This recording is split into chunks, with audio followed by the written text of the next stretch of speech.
یا ایھا الناس کلوا مما فی الارض حلالا طیبا ولا تتبعوا خطوات الشیطان انه لکم عدو مبین انما یأمرکم بالسوء والفحشاء وان تقولوا علی اللہ ما لا تعلمون صدق اللہ العظیم۔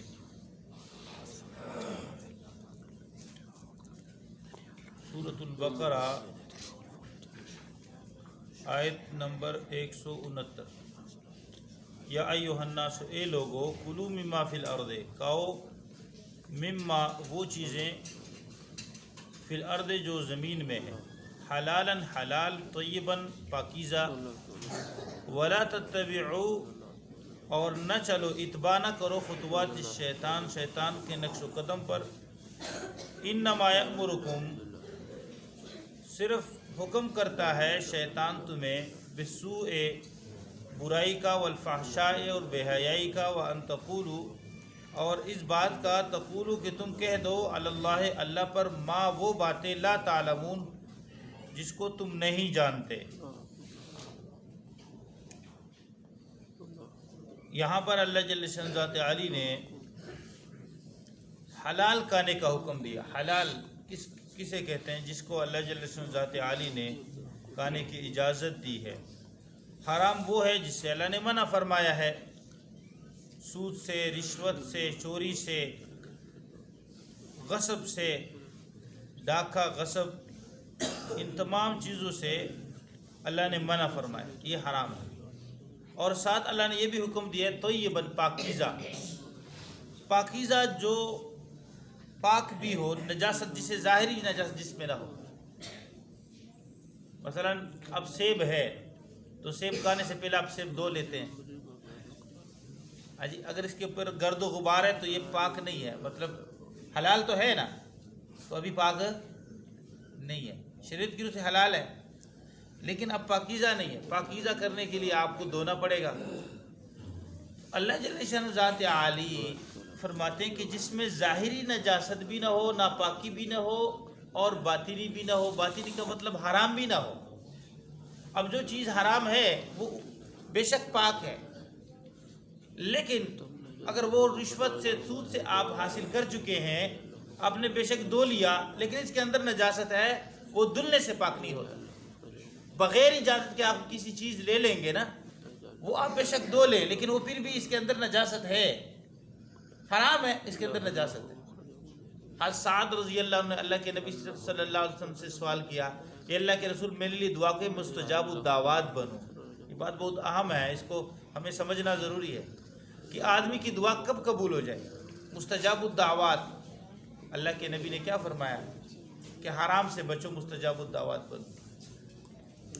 بغیر اجازت کے کسی کا چیز کھا لینا، اس سے انسان کی دعائیں قبول نہیں ہوتی، اور حرام مال کھانے سے دعائیں قبول نہیں ہوتی۔ اللہ کے نبی صلی اللہ علیہ وسلم نے کیا فرمایا؟ ایک آدمی لمبے سفر والا ہوگا، پراگندہ بالوں والا ہوگا، گرد و غبار اس کے اوپر ہوگا، جی، اور وہ پکارتا رہے گا یا رب یا رب، اور الحاظ زاری کے ساتھ اللہ کو پکارتا ہوگا، جبکہ اس کا کھانا حرام ہے، اس کا پینا حرام ہے، غذی بالحرام، اس کی غذا حرام سے ہوئی ہے، اس کے جسم میں حرام کا خون ہے، اور اس کی نشوونما حرام سے ہوئی ہے، اس کے جسم میں گوشت ہے وہ حرام سے پلا ہے۔ فَأَنَّا يُسْتَجَابُ لِذَلِكَ، حضور فرماتے ہیں کیسے اللہ تعالیٰ اس کی دعا قبول کریں گے؟ سب کچھ حرام ہے تو اللہ دعا کیسے قبول کرے؟ اللہ تعالیٰ ہماری حفاظت فرمائے۔ بھائی ایک آدمی نیک عمل کرے، محنت کرے، لیکن وہ غذا اس نے حرام رکھی ہوئی ہے تو اللہ تعالیٰ اس کی دعا قبول نہیں کرتے، اللہ تعالیٰ اس کی بات قبول نہیں کرتے۔ جو دوسرے لوگ کے حقوق آئے ہوئے ہیں تو یہ ہوگا، اگر دنیا میں اللہ تعالیٰ اس کا عمل محفوظ کر بھی دے تو کل قیامت کے دن انہی کو دینا پڑے گا اس کا ثواب، جن کا حق انہوں نے کھایا ہے۔ یہ بھی حدیث میں آتا ہے۔ ایک آدمی اتنی نیکیاں لایا ہوگا، اللہ کے نبی صلی اللہ علیہ وسلم فرماتے ہیں کہ اگر اس نیکیوں کو پہاڑ پر بھی رکھ دیا جائے تو ان نیکیوں کی وزن سے پہاڑ دب جائے گا، پہاڑ بھی دب جائے ظاہر بات ہے اتنی باری نیکی تو اخلاص کے ساتھ ہوتی ہے نا، اخلاص والی نیکی باری ہوتی ہے، تو ان کی نیکی اتنی باری ہے کہ پہاڑ کو بھی دبا دے۔ لیکن اس آدمی نے لوگ کے اتنے حقوق کائے ہوں گے کہ قیامت کے دن اپنے حقوق، جو حقوق آنے والے جن کے حقوق آئے ہیں وہ آ جائیں گے، تو وہ ان سے مطالبہ کریں گے، ان کے پاس جو وہ چیز نہیں ہوگی جو آدمی نے دنیا میں ان کے حقوق آئے ہوں گے، تو اللہ تعالیٰ ان کے بدلے ان کی نیکیاں دیتا رہے گا، وہ نیکیاں دیتا رہے گا، وہ ساری ان کا جو پہاڑوں جتنی نیکیاں آتی ہیں اور پہاڑ بھی دب جاتا تھا، وہ ساری نیکیاں ختم ہو جائیں گی۔ اس کے بعد پھر بھی حقوق مانگنے والے اب بھی موجود ہوں گے، تو پھر کیا ہوگا؟ اللہ تعالیٰ ہم سب کی حفاظت فرمائیں۔ ان لوگوں کے گناہ اس کے جو ہے عمل نامے میں، اس کے حصے میں ڈال دیا جائے گا، اور گناہوں کے ڈیر کے ساتھ پھر وہ جو ہے نیکیوں کا ڈیر لے گیا ہوگا، اور گناہوں کے ڈیر کے ساتھ وہ جہنم میں ڈالا جائے گا۔ اللہ ہماری حفاظت فرمائے۔ اللہ کے نبی صلی اللہ علیہ وسلم فرمائے یہ غریب آدمی جس کا کوئی خیر خواہ کوئی نہیں ہے قیامت کے دن جو ہے، اور وہ جو ہے بہت پہاڑوں جتنی نیکیاں لے گیا تھا، اور گناہوں کے ڈیر کے ساتھ وہ جہنم میں اللہ تعالیٰ نے اس کو ڈال دیا۔ حلالا طیبہ، حلال اور پاکیزہ چیزیں، ناپاک بھی نہ کہو، جس میں ظاہری ناپاکی ہو وہ بھی نہ کہو، اور جس میں اندر کی ناپاکی ہو یعنی حرام نہ ہو وہ بھی نہ کہو، حلال اور طیب کہو۔ ولا تتبعوا خطوات الشیطان، اور شیطان کے تابعداری نہ کرو، ان کے وسوسوں کی تابعداری نہ کرو۔ اللہ کے نبی صلی اللہ علیہ وسلم فرماتے ہیں، عبداللہ بن مسعود رضی اللہ عنہ سے روایت ہے کہ رسول پاک صلی اللہ علیہ وسلم کا ارشاد ہے کہ ابن آدم کے قلب میں، دل میں ایک شیطانی الہام اثر ہوتا ہے، اور ایک فرشتہ، ملکوتی فرشتہ کی طرف سے شیطانی وسوسہ کا یہ اثر ہوتا ہے کہ وہ برے کام کے فوائد و مسالے سامنے آتے ہیں، وہ برے کام کے گناہ کے فوائد گنواتے ہیں، وسوسے ڈالتے ہیں، اس میں یہ فائدہ ہوگا، اس میں یہ فائدہ ہوگا، اتنے مالدار ہو جاؤ گے، اتنا اپنا گھر بنا لو گے، اور یہ گاڑی لے لو گے، اور یہ ہوگا یہ ہوگا۔ اللہ تعالیٰ ہم سب کی حفاظت فرمائے۔ ان وسوسوں کی وجہ سے تو انسان پہ چوری بھی کرتا ہے، رشوت بھی کھاتا ہے، سود بھی کھاتا ہے، ڈاکہ بھی اور ظلم بھی کرتا ہے، سب کچھ کرتا ہے۔ اللہ تعالیٰ ہم سب کی حفاظت فرمائے۔ یہ وسوسہ۔ دوسری طرف الہام فرشتہ اثر کرتا ہے، یہ فرشتہ کہتا ہے بھائی اس میں یہ گناہ ہے، اللہ ناراض ہو جائیں گے، اللہ ناراض ہو جائیں گے، اور پریشان ہو جاؤ گے، اللہ تعالیٰ کی پکڑ ہوگی۔ فرشتہ بھی کیا کرتا ہے؟ اس کا بھی اثر، اس کو بھی الہام کا بھی اثر ہوتا ہے، وہ بھی دل میں بات ڈالتا ہے، اثر نیکی اور خیر کا، اور اس پہ انعام کا، اللہ کے وعدے کا کیا کرتا ہے؟ بھائی نماز پڑھو، گناہ سے بچو، چوری ڈاکے سے بچو، اللہ تمہیں نعمتیں دے گا، جنتیں دے گا، اپنی رضا دے گا میرے بھائی۔ وَأَن تَقُولُوا عَلَى اللَّهِ مَا لَا تَعْلَمُونَ، اللہ فرماتے ہیں وَلَا تَتَّبِعُوا خُطُوَاتِ الشَّيْطَانِ، شیطان کے نقش و قدم کے یعنی پیچھے نہ چلو۔ انما یأمرکم بالسوء، شیطان تمہیں برائی کا حکم دیتا ہے، والفحشاء، اور گناہ کا، بے حیائی کا، وَأَن تَقُولُوا عَلَى اللَّهِ مَا لَا تَعْلَمُونَ، اور یہ کہ تم اللہ پر وہ باتیں کر دو کہ جس کو تم نہیں جانتے۔ توجہ کریں، اس سے کیا مراد ہے؟ یہاں پر علماء کرام نے فرمایا کہ جو بدعات ہیں، بدعات، رسومات، اللہ کے نبی کیا فرمایا؟ کل بدعۃ ضلالہ کل ضلالۃ فی النار، ہر بدعت جو ہے گمراہی ہے، اور ہر گمراہی جہنم میں جائے گی، یعنی ہر گمراہی جہنم میں لے جانے کا سبب ہے میرے بھائی۔ بدعت کیا ہے؟ کسے کہتے ہیں؟ جو سنت کے خلاف انسان اپنے طریقے بنا لے، باپ دادا کے رواج بنا لے، رسومات بنا لے، اور کہیں کہ یہ تو ہمارا جو ہے اللہ کا حکم ہے اور نبی کی سنت ہے، ہمارے باپ دادا نے اس کا کیا کیا ہے؟ پابندی کی ہے، تو ہم بھی اس کا کریں گے۔ توجہ کریں، بہت ساری چیزیں ہیں، آپ حضرات کو علم ہے، اگر تھوڑا سا سوچ لیں اس بات کو، کہ صحابہ کرام اور حضور پاک صلی اللہ علیہ وسلم کی زندگی میں اس کا نہیں ملتا، ثبوت نہیں ملتا، ہم نے اپنے طریقے بنائی ہوئے ہیں، اور بڑے جو ہے اللہ تعالیٰ معاف کرے، اور یہ پیٹ والے جو ہے نا لوگ، جی جس کو اپنے خیرخواہی دنیاوی اغراض چاہتے ہیں، وہ بھی اس کے دلائل پیش کرتے ہیں۔ کیا پیش کرتے ہیں؟ حالانکہ کوئی دلیل وہ ہے جو اللہ کا حکم ہے، حضور کی سنت، یاد رکھنا۔ کل قیامت کے دن یہ جو ہے یہ پکڑے جائیں گے۔ آپ نے جن کی تابعداری کی ہو، اگر وہ اللہ کے حکم حضور کی سنت پر ہے نا، تو پھر آپ کی تابعداری تو ٹھیک ہے، اتباع حق ہے، اتباع حق ہے۔ اگر وہ اللہ کے حکم حضور کی سنت پر نہیں ہے، خود بھی گمراہ ہے، آپ کو بھی گمراہ کرے۔ توجہ کریں، یہ اہم بات ہے میرے بھائی، اللہ تعالیٰ ہم سب کی حفاظت فرمائے۔ تو یہ فرماتے ہیں وَأَن تَقُولُوا عَلَى اللَّهِ مَا لَا تَعْلَمُونَ، اور یہ کہ تم اللہ پر وہ باتیں کرو جس کو تم نہیں جانتے اپنی طرف سے، اور وہ باتیں کیا کام گناہ کا کر رہے ہو، اور پھر اللہ اس کے رسول پہ ڈال رہے ہو کہ یہ اللہ کا حکم ہے، حضور کا طریقہ ہے۔ ادھر دیکھیں، توجہ کریں، یہ کفریہ بات ہے۔ آپ نے گناہ کر دیا نا، اپنا رواج کر دیا، بدعت کی، اور آپ نے کیا کہا؟ اگلی بات جس سے بڑھ کر گناہ ہے کہ یہ اللہ کا حکم، حضور کا طریقہ ہے۔ وہ ساری ایسی باتیں ہیں کہ نہیں؟ اور اللہ معاف کرے، توجہ کریں، آپ اس بات کو یہ نہ سمجھے کہ یہ حضور کو نہیں مانتے یا گستاخ رسول ہے، ایسی بات نہیں۔ بات توجہ کریں، ایک آدمی میلاد النبی میں جلوس نہیں نکالتا، کفر کا فتویٰ لگانا، یہ فتویٰ لگانے والا کافر ہو جاتا ہے۔ کیوں؟ توجہ کریں، انبیاء علیہم السلام نے اپنی میلادوں پہ جلوس کا حکم دیا؟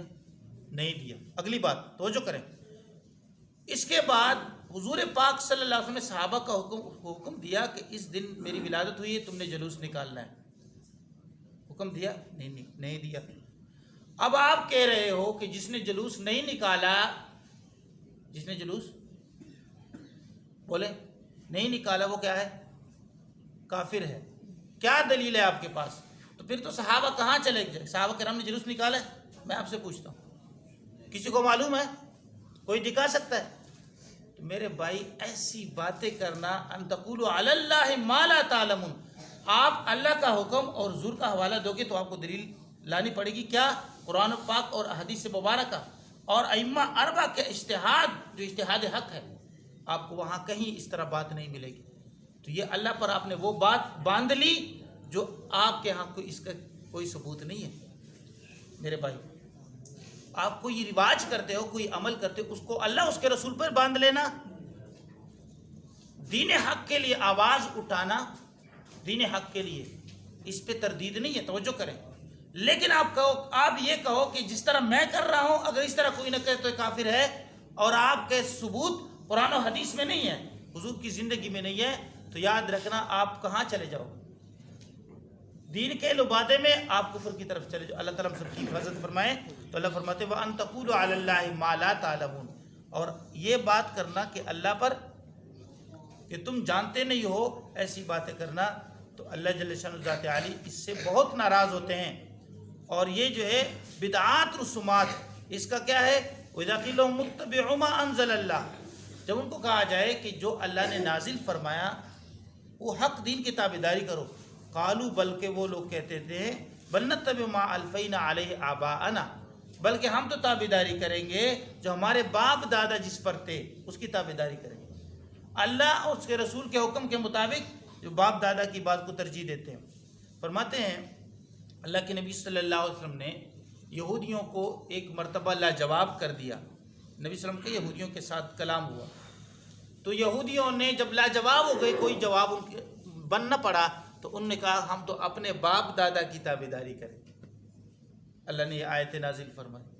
جب ان کو کہا جاتا ہے اتبعوا ما انزل اللہ، جو اللہ نے نازل کیا اس کی تابعداری کرو، تو وہ کہتے ہیں بل نتبع ما الفینا علیہ آباءنا، ہم تو تابعداری کریں گے ما، اس طریقے کی دین کی، الفینا جس پر ہم نے پا لیا، علیہ اس طریقے پر، آباءنا اپنے باپ دادا کو۔ اللہ فرماتے ہیں اولو کان آباؤہم لا یعقلون شیئا ولا یہتدون، اگرچہ ان کے آبا نہ کسی چیز کی عقل رکھتے تھے اور نہ وہ ہدایت یافتہ تھے، نہ وہ ہدایت پر تھے، نہ سیدھے راہ پر تھے، اور نہ وہ خود دین سمجھتے تھے، نہ وہ خود دین سمجھتے تھے۔